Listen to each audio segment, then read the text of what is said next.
studio. My name is Marcy. Today, we are going to learn how to draw a kawaii teacup. Let's start!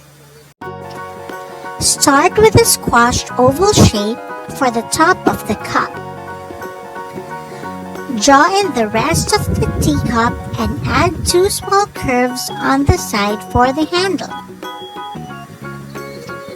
Add a saucer by drawing another squashed oval with a curved line underneath. Draw a line near the top for the liquid and add some squiggly lines for the steam. Add a cute face onto the front of the teacup.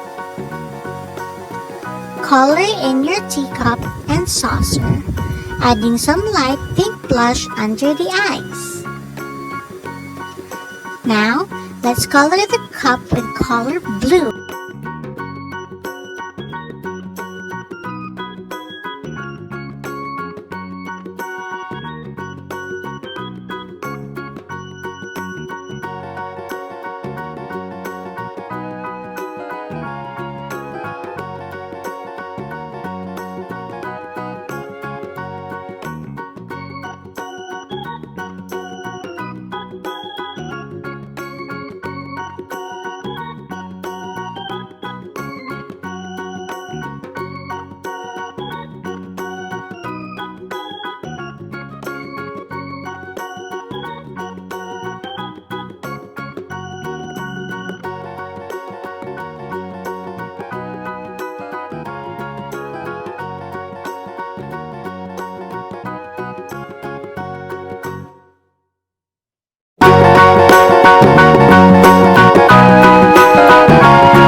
Thanks for watching. Please don't forget to like and subscribe. See you in our next video. Bye!